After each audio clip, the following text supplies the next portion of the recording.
Lecture में हमने discuss करा था capacity of the parallel plate, capacitor and principle of the capacitor. तो पिछले लेक्चर में हमने जो पढ़ा था, हमने निकाला था capacity of the parallel plate capacitor क्या निकाली थी। जब ये आपके पास एक प्लेट ये थी, एक ये थी, बीच में एयर भरा हुआ था, ठीक है, तब हमारे पास capacity of the parallel plate आई थी epsilon naught A by D. Capacity of the parallel plate capacitor क्या थी, एयर या वैक्यूम के लिए epsilon naught A by D थी आपके पास, ठीक है। ये एयर के लिए बात करी थी हमने, ठीक है। तब हम बात करते हैं capacity of the parallel plate capacitor when the dielectric slab is introduce. Capacity of the parallel plate capacitor when the dielectric slab is introduce. Very very important, board exam में 100% ये क्वेश्चन आता है। इनफाइनाइट टाइम इंपॉर्टेंट, ठीक है, infinite time important, ठीक है, हर exam के लिए इंपॉर्टेंट है। नीट में इसके डेरिवेशन से क्वेश्चंस आएंगे, जो लास्ट रिजल्ट है और इससे जो डेरिवेशन, जो इसका जो डेरिवेशन है वो बोर्ड में आना बहुत इंपॉर्टेंट है, ठीक है। तो अब बात करते हैं capacity of parallel plate capacitor with dielectrics. तो ये एक पैरेलल प्लेट कैपेसिटर मान लिया आपने, और इसके बीच में क्या करा आपने, थोड़ा बड़ा बना देती हूँ।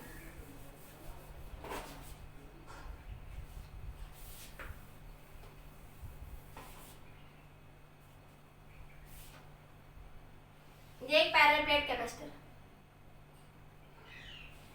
ठीक है।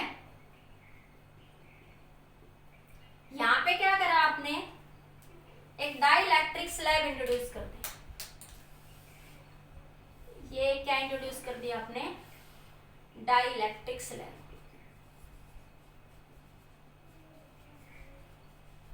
अब आपको बताना है कि इसकी कैपेसिटी क्या होगी। आपने क्या करा, एक डाइलेक्ट्रिक स्लैब क्या कर दी इंट्रोड्यूस, तो बताइए आप इसकी कैपेसिटी क्या होगी। तो देखिए ये एक कैपेसिटर है, parallel plate capacitor. Let us consider a parallel plate capacitor. लिख लो language, let us consider a parallel plate capacitor, एक dielectric slab of thickness T. ये टोटल डिस्टेंस कितनी आपकी डी है, मैं थोड़ी कम थिकनेस की बना देती हूँ। A dielectric slab of thickness, a dielectric slab of thickness T introduce a dielectric slab of thickness T introduced between the plates। ये लिख लीजिए, a dielectric slab of thickness T introduced between the plates। Now we find the capacitance। देखिए कैसे, सबसे पहले देखो electric field between the plates क्या होती है, sigma by epsilon naught. V क्या होता है, ईडी। अब मैंने यही बताया था कि इसी फॉर्मूले को कैपेसिटर के लिए यूज करना। तो देखो मैं इसको समझने के लिए ये मान लेती हूँ, ये एक रीजन है, इसमें पोटेंशियल V1 है, ये एक रीजन, इसमें पोटेंशियल V2 है, ये एक रीजन, इसमें पोटेंशियल क्या है, V3 है। Total distance between the plates क्या आपकी D है। ये डाइलेक्ट्रिक आपका डाइलेक्ट्रिक स्लैब, ठीक है, ये आपकी क्या है, डाइलेक्ट्रिक स्लैब। आपने यहाँ पे क्या करते हैं, इंट्रोड्यूस। ये पॉजिटिव से नेगेटिव, यहाँ पे इलेक्ट्रिक फील्ड लाइन जा रही है आपकी, ये इलेक्ट्रिक फील्ड लाइन जा रही है आपकी, सबको दिख रहा है, पॉजिटिव से negative, these are the electric field lines, ठीक है। तो electric field between the plates क्या होगी, sigma by epsilon naught. V क्या होता है, ईडी। तो total, because potential is a scalar quantity, तो हम टोटल सारे रीजन की पोटेंशियल को ऐड कर देते हैं। V क्या बना, V1 plus V2 plus V3, ठीक है। यहाँ भी क्या एयर है, यहाँ भी क्या है एयर, और यहाँ क्या है मीडियम, क्योंकि डाइलेक्ट्रिक है। मीका हो गया, कोई भी सीट इंट्रोड्यूस कर दी, मीका सीट इंट्रोड्यूस कर दी, या कोई भी सीट इंट्रोड्यूस कर दी, ठीक है। तो V1 को क्या लिख सकते हो, यहाँ पे देखो इलेक्ट्रिक फील्ड तो सेम ही जा रही है ना, यहाँ पे, यहाँ भी इलेक्ट्रिक फील्ड मान लिया आपने E1 थोड़ी देर के लिए, यहाँ पे इलेक्ट्रिक फील्ड E2, यहाँ पे इलेक्ट्रिक फील्ड थोड़ी देर के लिए मान लेते, बाकी सेम है। तो क्या बना आपके पास, E1 इंटू डी T1, ये डिस्टेंस क्या मान ली T1, ये डिस्टेंस क्या मान लिया आपने T2, और ये डिस्टेंस क्या मान लिया आपने T3। ये सारे डिस्टेंसेस क्या कर लोगे आप लोग, कंसीडर कर लोगे, ठीक है। अब देखो यहाँ E1 है, यहाँ E, तो ये दोनों तो एयर में इलेक्ट्रिक फील्ड सेम ही रहेगी, मतलब कि मैं यही लिख देती हूँ, E1 इलेक्ट्रिक फील्ड बराबर होगी 3, क्योंकि यहाँ तो एयर है, यहाँ क्या है, मीडियम। E2 रीजन में क्या है, मीडियम, तो इसको मैं E डैश मान लूंगी। E1 बराबर होगा E3 के, और E2 बराबर क्या मान ली मैंने, E डैश, क्योंकि ये मीडियम में है। किसमें है, ये मीडियम, डाइलेक्ट्रिक स्लैब के अंदर की बात कर रहा है, मीडियम। ठीक है। तो V को क्या लिख सकती हूँ मैं, E1, ये फॉर्मूला V इंटू डी। तो V1 को क्या लिखूंगी, यहाँ पे थिकनेस, ये डिस्टेंस क्या मान ली मैंने T1, ये वाली डिस्टेंस क्या मान ली T2, और ये वाली डिस्टेंस क्या मान ली मैंने T3। इजी सॉल्यूशन के लिए तो क्या लिख दूं मैं, E1 T1, E into T1 plus E2 E dash into T2 plus, ठीक है, या मैं E1 E2 ऐसे लिख देती हूँ, E1 T1 plus E2 T2 plus E3 T3। इतना तो समझ आता है ना। अब देखो E1 और E3 तो एयर वाला मॉलिक्यूल है, तो एयर में तो फील्ड बराबर ही रहेगी इस रीजन में। तो E1 बराबर E3 को मैंने E कह दिया। और देखो T1 plus T3, T1 plus T3, देखो इसको ऐसे लिख लूं मैं, V is equal to E T1 plus E dash T2 plus, ये मैंने कह रखा ऊपर, E3 E T3। तो V is equal to E common इन दोनों में से, T1 plus T3 plus E dash T2। अब देखो जो T2 है, ये वाला T2, ये तो थिकनेस ऑफ द स्लैब है, T कह रखी है। T2 तो क्या है, thickness of the slab T। अब देखिए टोटल डिस्टेंस क्या है, D। टोटल डिस्टेंस क्या है आपकी D, और ये क्या है T। तो D में से T घटा दोगे तो T1 प्लस T3 का रीजन मिल जाएगा। मतलब क्या हुआ, मैं T1 प्लस T3 को क्या लिख सकती हूँ, D माइनस T लिख सकती हूँ या नहीं। देखो ये टोटल D है ना यहाँ से यहाँ तक, और ये कितना T3 और ये कितना T2। इस पूरी में से अगर मैं ये घटा दूंगी तो T1 और T3 का रीजन आ जाएगा यहाँ पे। तो यहाँ पुट कर दो, क्या बचा, E into D minus T plus E dash into T। T2 तो थी T, thickness of the slab. अब देखो इलेक्ट्रिक फील्ड E, E1 बराबर E3, इसकी वैल्यू कितनी है आपकी, सिग्मा बाई एप्सिलॉन नॉट। और सिग्मा को क्या लिख सकते हो, Q बाई A, क्या बन गया, Q by A epsilon not. ये मीडियम में है, ये किसने, मीडियम में, क्या लिखोगे, sigma by K epsilon not. यही बताई थी ना net electric field between the dielectrics, sigma by K epsilon not. इसको क्या लिखोगे, Q by A K epsilon not. तो ये वैल्यू सारी पुट कर दो। E की वैल्यू कितनी रखोगे यहाँ पे, Q by A epsilon not. अरे E की वैल्यू कितनी है, इसको नंबर 1 कह दो, इसको नंबर 1 कह दो, इसको नंबर 2 कह दो, इसको नंबर 3 कह दो। लिख देती हूँ, using the value of E is equals to Q by A epsilon naught and E dash Q by A K epsilon naught from 1 and 2 in 3। इतना लिख लिया सबने, इतना देखो एक बार फटाफट से, फिर से देखो। ये आपने 3 रीजन बन गया आपके डाइलेक्ट्रिक स्लैब, जैसे ही आपने डाली पैरेलल प्लेट्स में। तो एक रीजन T1, एक रीजन T2, एक रीजन आपका T3। तो मैंने सिंपली लिख दिया कि इस रीजन का पोटेंशियल V1, इस रीजन का पोटेंशियल V2, इस रीजन का पोटेंशियल V3। V क्या होता है, ED। तो D की जगह पोटेंशियल आ गया, तो V1 को क्या लिख लोगे, E1 T1। V2 को क्या लिख लोगे, E2, V2 को E2 T2। V3 को क्या लिख लोगे, E3 T3। इतना लिख लोगे, वो लिख दिया बस, मैंने सारा लिख दिया। ये सारी वैल्यूज रख दी अलग अलग, ठीक है।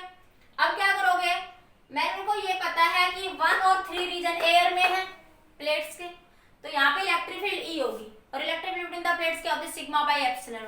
और electric field in the dielectric E net जो पीछे निकाला था डाइलेक्ट्रिक्स में, उसकी वैल्यू क्या आती है, sigma by K epsilon not या Q by A K epsilon not. तो ये E2 रीजन किसमें, मीडियम में, तो यहाँ मीडियम के कारण इलेक्ट्रिक फील्ड लिख देंगे। T1 प्लस T3 को क्या लिख सकते हो, D माइनस T। T2 क्या है, T thickness of the slab है, ठीक है। इन सबको मैंने पुट कर दिया। अब मैं इलेक्ट्रिक फील्ड की वैल्यू रख देती हूँ, इधर से हटा दूं, ये डायग्राम बना लिया सबने, यहाँ से हटा दूं सबका यहाँ से। तो देखिए, तो ये क्या बन जाएगा यहाँ से, V is equal to E। इस E की वैल्यू कितनी है, 1 में sigma by Q by A epsilon naught D minus T plus E dash की value Q by A K के A epsilon naught into T. ठीक है, ये v आ गया। आपको क्या चाहिए? c। c क्या होता है? q by we. c क्या होता है बेटा? q by V. तो क्या बन जाएगा? c। q की वैल्यू क्या पुट कर दोगे? q बाई v की वैल्यू पुट कर दो। इसको नंबर 4 कह दो, इसको नंबर 5। तो लिख लो यहाँ पे using the value of 4 potential v from 4 in 5 क्या बन जाएगा? c इज इक्वल क्या बन जाएगा ये आपके पास? q upon q। यहां से बार इसको रीअरेंज करके लिख लोगे पहले? मैं को लिखू रीअरेंज करके। v is equal to q बार ले लो, a एप्सिलॉन नॉट भी बाहर ले लो, तो क्या बचा? d minus T plus t upon k, यही बचेगा ना। इसको पुट कर दो, अब लिख लो using the value of potential v from 4 into 5।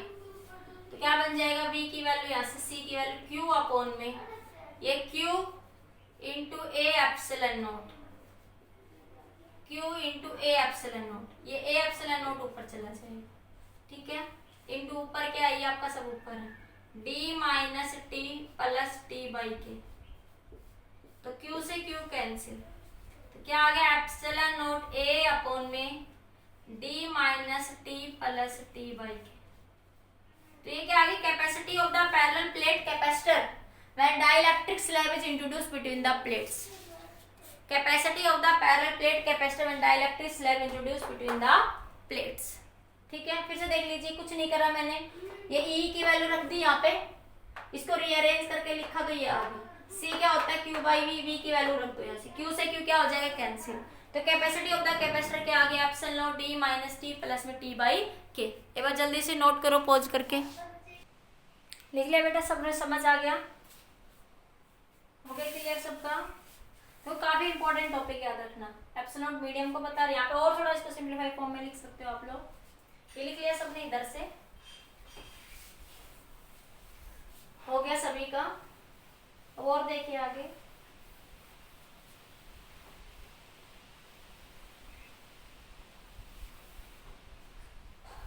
आपके पास c क्या है? एप्सिलॉन। अगर आप यहाँ से d कॉमन लेना चाहो तो लिख ले सकते हो, कोई ज्यादा जरूरी नहीं है। तो c क्या बन गया आपका? c is equal to epsilon naught a, d कॉमन ले लो, 1 minus T by D plus T by T into के, ये बन जाएगा। तो c नॉट एयर जब थे, c नॉट कितना था? Epsilon naught a by D था। Capacity of the parallel plate capacitor जब एयर थी यहाँ पे, क्या बन जाएगा? c is equal to C naught 1 minus, इसको मैं सी नॉट लिख लूंगी ना यहाँ से, देखो ये वाला, इसको मैं सी नॉट लिख लूंगी, ठीक है। तो क्या बन जाएगा यहाँ से? ये सी नॉट अपॉन में 1 minus T by T plus T upon T into D into के, ठीक है।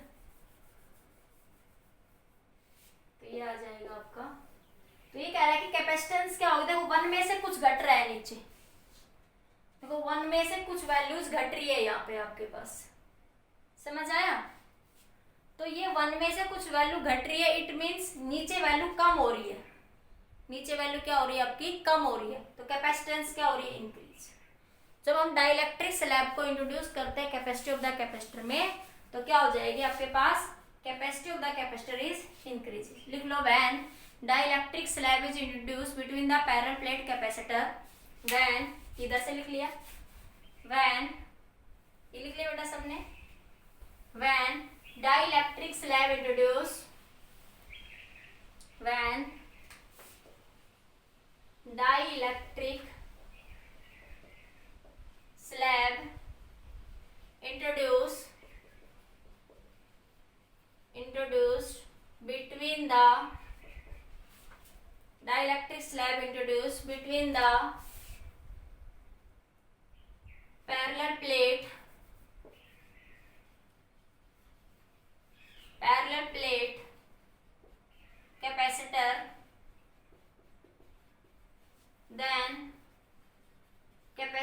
increases,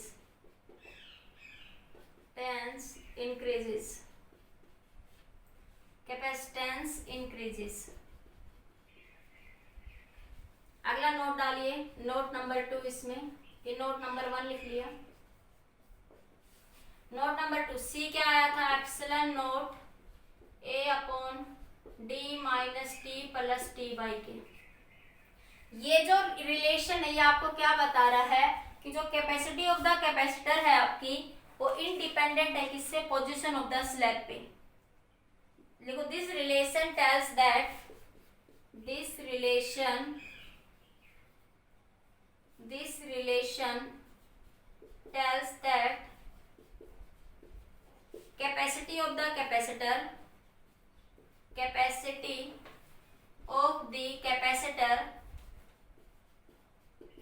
capacity of the capacitor is independent of the position of the dielectric slab, is independent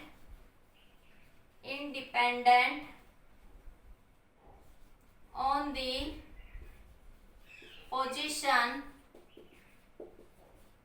of the dielectric slab, independent of the position of the dielectric slab with respect to plates,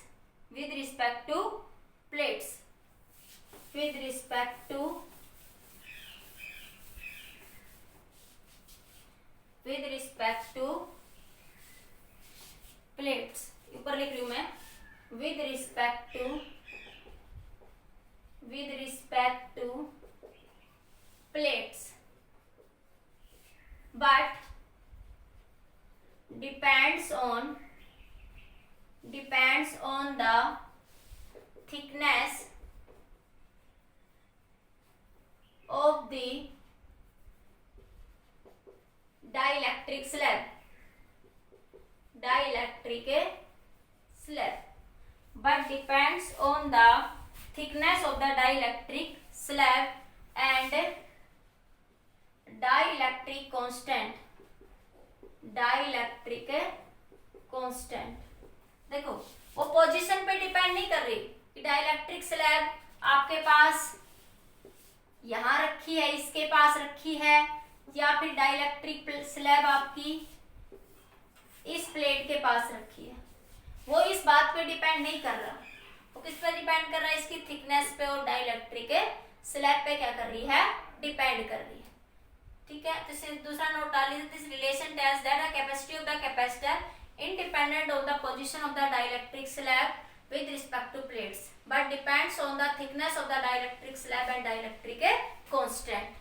ठीक है, लिखिए। अगला लिखिए note number 3, if there are number of plates between the number of dielectric slab between the plates, ये लिख लिया सबने।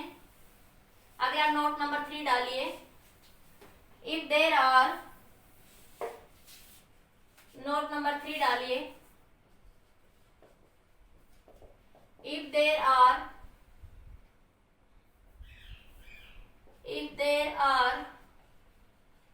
number of dielectric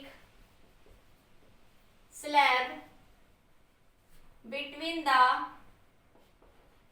plates, then capacitance क्या होगी। जैसे आपके पास ये डाइलेक्ट्रिक पैरेलल प्लेट्स है आपके पास, आपने नंबर ऑफ डाइलेक्ट्रिक स्लैब डाल दी। ठीक है, इस तरीके से।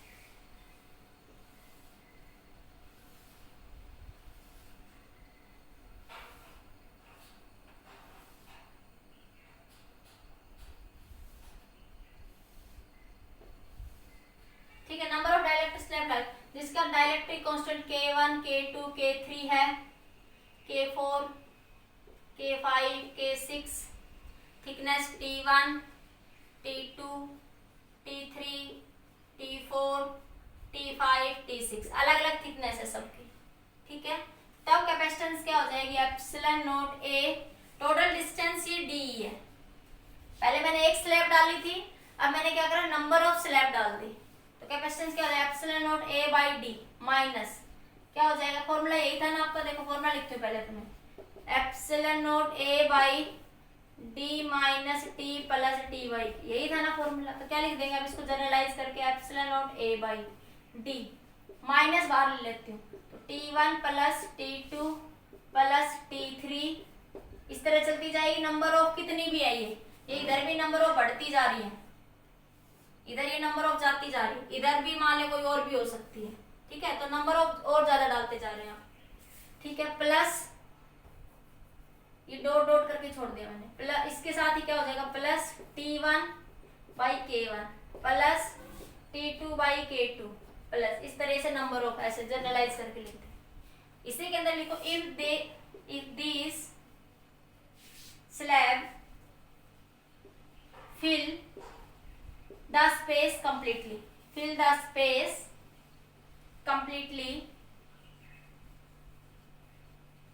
between the plates, between the plates, तो completely space को fill कर देगी, तो ये टोटल T, तो D बराबर किसके हो जाएगा, T के, D बराबर किसके हो जाएगा, T1 plus T2 plus T3, इन सबके सम के बराबर हो जाएगा D, मतलब D बराबर किसके हो जाएगा, T के। अगर मैं इस तरह से शॉर्ट में कहूँ तो D बराबर क्या हो गया, T, तो ये C की वैल्यू क्या बन जाएगी, एप्सिलॉन नॉट A अपॉन में T बाई के। अगर D बराबर है किसके, T के, जब वो कंप्लीटली स्पेस को भर देगी तो D बराबर हो जाएगा किसका, आपके K के। तो C क्या बन जाएगा उस केस में, एप्सिलॉन नॉट A, तो D बराबर इसके हो गया, तो इसकी जगह मैं D रख दूं तो D minus D plus T1 by K1 plus T2 by K2, इस तरह चलता जाएगा। तो क्या बचेगा, epsilon naught A upon T1 by K1 plus T2 by K2, इस तरह से ऐसा। तो ये केस करके लिख लीजिए, जल्दी से लिख लीजिए, जल्दी से।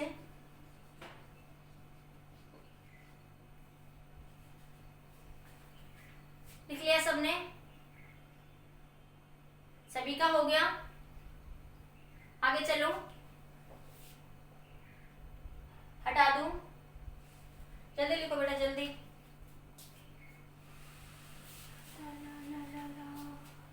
अरे भैया परेशान हो गए, नहीं भैया परेशान नहीं हो ना, ठीक है बेटा, इंटरेस्ट आ रहा है ना। तो देखिए आगे समझ आ गया कि पैरेलल प्लेट कैपेसिटर की देखो कैपेसिटी निकाली, फिर हमने निकाला कि डाइलेक्ट्रिक स्लैब डाल देंगे तो कैपेसिटी क्या हो जाएगी, ठीक है। तो किसी कैपेसिटर की कैपेसिटी या किसी कंडेंसर की कैपेसिटी हम किस किस तरीके से इंक्रीज कर सकते हैं। तो यहाँ पे कैपेसिटी क्या होगी आपकी, इंक्रीज। अब बात करते हैं capacity of A parallel plate capacitor with conducting slab. पहले कैसी स्लैब डाली थी आपने, डाइलेक्ट्रिक, अब कौन सी स्लैब डाल दो, कंडक्टिंग, तब का आंसर क्या आएगा वो देखते हैं। विद कंडक्टिंग स्लैब लिख दो यहाँ पे, विद कंडक्टिंग स्लैब। पहले केस में क्या पढ़ा था, डाइलेक्ट्रिक स्लैब, अब किसकी पढ़ रहे, कंडक्टिंग। मतलब कि अब क्या करेंगे आप, ये दो पैरेलल प्लेट्स है आपके पास, these are the two parallel plates. अब इसमें कैसी वो डाल दो आप लोग, अब की बार डाइलेक्ट्रिक की जगह कंडक्टिंग स्लैब डाल दो। अब की बार कैसी स्लैब इंट्रोड्यूस कर दी आपने, conducting slab, conducting slab, slab लिख लेना, कंडक्टिंग स्लैब। पिछली बार कैसे डाली थी, डाइलेक्ट्रिक, अब की बार कैसे डाल दी, कंडक्टिंग स्लैब, ठीक है। तो वही तरीका वही रहेगा पीछे वाला ही, कि टोटल थिकनेस कितनी आपकी डी है, इस प्लेट की थिकनेस कितनी है, डाइलेक्ट्रिक स्लैब की थिकनेस कितनी है, टी। लिख लो, let us consider the parallel plate capacitor, लिखो let us consider the parallel plate capacitor, a dielectric slab, a conducting slab, a conducting slab of thickness T, a conducting slab of thickness T introduced between the plates, then capacitance of the parallel plate capacitor is। तो क्या बन जाएगी, देखो वही मानूंगी, उस reason में भी ये V1 मान ली थी आपने, ये क्या मान ली, पोटेंशियल V2, यहाँ पे पोटेंशियल क्या मान ली आपने, V3, ठीक है। तो यहाँ पे क्या बनेगा, इलेक्ट्रिक फील्ड E1, यहाँ पे इलेक्ट्रिक फील्ड E2, यहाँ पे इलेक्ट्रिक फील्ड E3। वही मान रही हूँ जैसे पिछली बार करा था, ठीक है। इस रीजन की थिकनेस T1 कह दो, इस रीजन की थिकनेस T2 कह दो, इस रीजन की थिकनेस T3 कह दो, ठीक है। अब टोटल पोटेंशियल क्या लिखोगे आप लोग, V is equals to V1 plus V2 plus V3 आ जाएगी। तो V को क्या लिख सकते हो, E1 T1 plus E2 T2 plus E3 T3, वही बात से। अब E1 और E3 तो एयर में है, तो E1 बराबर है E3 के, जो कि कितनी होगी E के, और ये बराबर होगी किसके, sigma by epsilon not. Sigma मतलब Q by A epsilon not. इतनी बात समझ आई, ठीक है। अब E2 क्या हो जाएगी, 0, क्योंकि between the conducting slab E2 की वैल्यू क्या होती है, इनसाइड द कंडक्टर 0। एक कंडक्टिंग स्लैब है, पीछे वाली स्लैब कैसी थी, डाइलेक्ट्रिक, ये कैसी है, कंडक्टिंग, और कंडक्टर के अंदर इलेक्ट्रिक फील्ड क्या होती है आपकी, 0, ठीक है। अब T2 कितना आपका T है, और T1 प्लस T3 को क्या लिख सकते हो आप लोग, D माइनस T। भाई इस पूरे D में से इस T को घटा दोगे तो T1 और T3 की वैल्यू आ जाएगी, T1 प्लस T3 की। तो V क्या बन गया, E T1, इसको मैं एक साथ लिख लेती हूँ, E इंटू T1 प्लस ये 0, E2 0 है ना, E2 से क्या लिख दोगे, 0 plus E3 into T3, E3 को E के बराबर माना हुआ है, क्या बना, E बार T1 plus T3। E T1 plus T3 की वैल्यू कितनी है, D माइनस T, और E की वैल्यू इसको नंबर 2 नाम दे दो, इसको नंबर 1 नाम दे दो। नाउ फ्रॉम 1 एंड 2 V क्या बन जाएगा, Q by A epsilon naught D minus T। आप क्या निकाला, V निकल गया, कैपेसिटेंस निकालना है, तो C क्या हो जाएगा, Q बाई V, इसको नंबर 4 कह दो, इसको नंबर 5। यूजिंग 4 इन 5 क्या बन जाएगा, V की value Q by A epsilon naught D minus T, D minus T, अरे भाई मैं उल्टा लिख गई, ये Q था, V की वैल्यू रखेंगे Q, ऊपर चला जाए Q into D minus T epsilon naught A ऊपर चला जाएगा। तो V की वैल्यू क्या आई बेटा आपकी, यहाँ से एप्सिलॉन नॉट A अपॉन में D, C की वैल्यू D माइनस T, ये C आ गया ना आपका, एप्सिलॉन नॉट A अपॉन में D माइनस T। तो ये क्या आ गई, कैपेसिटी ऑफ द कैपेसिटर। देखो पिछले वाले केस में भी कर सकते, this is the capacity of the capacitor, capacity of the, very very important topic है, याद रखना, infinite time. Capacity of the capacitor when introduced conducting slab, conducting a slab, जब आप कौन सी प्लेट स्लैब इंट्रोड्यूस करते हो, कंडक्टिंग स्लैब, ठीक है। अब देखो मैं जो दोनों का जनरलाइज करती हूँ केस, जल्दी लिख लो, कुछ नहीं था पीछे वाले की तरह, E1 E2 लिख लो, T1 T2, E2 0 हो जाए क्योंकि inside the conductor electric field क्या होती है आपकी, 0, तो जो बचा वो लिख दिया, सोल्व कर लिया। लिखो फटाफट जल्दी से, लिख लिया सभी ने, सबने लिख लिया। अब देखो इस केस को मैं डिस्कस करती हूँ। तो जब आपने डाइलेक्ट्रिक स्लैब डाली तो ये रिजल्ट तो कब आया आपका, जब कंडक्टिंग से, जब डाइलेक्ट्रिक स्लैब डाली तो रिजल्ट क्या आया था, एप्सिलॉन नॉट A अपॉन में D minus T plus T by K, यही रिजल्ट आया था आप सबका। देखो तो K फॉर मेटल, कंडक्टर या for metal, for conductor K क्या होता है, इनफाइनाइट, में यहाँ पे कह सकते थे सीधा, तो K को इनफाइनाइट रखोगे तो C क्या आ जाएगा, तो वही तो आया, देखो पूरा डेरिवेशन करके भी वही आया, अभी भी डायरेक्ट केस से भी आया। तो ये तो केस की बात होगी, बाकी जब पेपर में 3 नंबर का क्वेश्चन आएगा तो आप सोल्व करोगे जैसे मैंने सोल्व करा है, ठीक है। समझ आ गया है, नहीं आया, अरे क्लियर हुआ या नहीं हुआ आपके पास, ठीक है। अब देखो, अब अगर आपके पास अगर D बराबर है T के, तो C क्या हो जाएगा, एप्सिलॉन नॉट A बाई 0, क्या हो जाएगी, इनफाइनाइट। अगर इस केस में D बराबर है किसके, तो कैपेसिटेंस कितनी हो जाएगी, इनफाइनाइट। ठीक है, जो कि केस पॉसिबल है नहीं है आपके पास। इतना लिखो, फिर एक केस डिस्कस करते हैं, डाइलेक्ट्रिक कांस्टेंट का कंसेप्ट लिख लिया। यहाँ पे देखो क्या बता रही है, एक केस और लिख दो यहाँ पे। C क्या है, epsilon naught A by D। तो C का फॉर्मूला क्या होता है, एयर में C not epsilon naught A by D। मैं क्या लिख सकती हूँ, एप्सिलॉन नॉट A, D कॉमन ले लो, क्या बचा 1 माइनस T बाई D। क्या बचा, C नॉट अपॉन में 1 माइनस में T बाई D। ठीक है, तो ये भी क्या बता रहा है, 1 में से कुछ घट रहा है, मतलब कैपेसिटेंस क्या हो रही है, इंक्रीज, मतलब C क्या है, ग्रेटर देन है किससे, C नॉट। मतलब क्या हुआ कि when we introduce the dielectric slab और कंडक्टिंग स्लैब, चाहे हम लोग डाइलेक्ट्रिक स्लैब इंट्रोड्यूस करें चाहे कंडक्टिंग, तो कैपेसिटी ऑफ द कैपेसिटर क्या हो जाएगी, इंक्रीज। तो लिख लो, when we introduce the dielectric slab और conducting slab, when we introduce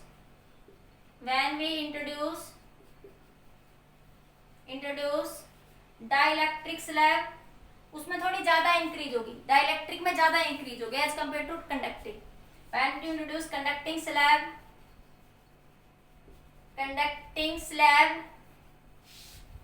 और dielectric slab, electric slab, then capacity increases, और dielectric में ज्यादा इंक्रीज होगी। डाइलेक्ट्रिक में क्या होगी, ज्यादा इंक्रीज होगी as compare to conducting slab, as compare to conducting A slab. ठीक है, as compare to conducting slab. Clear हो गया ये पॉइंट सबका, समझ आ गया सभी को। अब देखो एक केस और देखो, हटा दो यहां से, लिख लिया सभी ने, लिख लो जल्दी से पॉज करके, लिख लो भैया लिख लो, छाप लो भैया छाप लो, छाप लिया भैया। ठीक है, तो अब देखो अगला केस, एक केस और देखिए इसी के अंदर ही, लिख लो डाइलेक्ट्रिक कांस्टेंट। वैसे तो आप पढ़ चुके हो, फिर भी यहां से डिस्कस कर देते हैं। अगर D बराबर है T के, यहां से देखो अगर D बराबर है किसके, T के, ठीक है, तो क्या बचेगा, C is equal to epsilon naught A, ये D minus D plus D by K बचेगा, तो ये तो 0। C is equal to epsilon naught A by D into K, तो ये किस में होता है, C नॉट, तो ये क्या बना, C is equal to K into C naught, K को क्या लिख सकते हो, C बाई C नॉट। देखो डाइलेक्ट्रिक कांस्टेंट मैंने सबसे पहले पढ़ाया था, तो क्या लिखते थे, epsilon by epsilon naught. Dielectric constant को ऐसे भी लिखते हो F naught by F। Dielectric constant को ऐसे भी लिख सकते हो E naught by E, electric field की फॉर्म में, ये फोर्स की फॉर्म में, ये परमिटिविटी की फॉर्म में। अब हम बात कर रहे हैं किसके लिए, कैपेसिटर के लिए, तो कैपेसिटर के लिए K की वैल्यू क्या है, Cm बाई C नॉट, मतलब कि Cm किसके बराबर होगा, K into C not. C not air को बता रहा है, ये आपका मीडियम को बता रहा है। लिखिए जल्दी से, क्लियर हो गए ये पॉइंट सभी को, बताओ ये पॉइंट सबको क्लियर हो गए।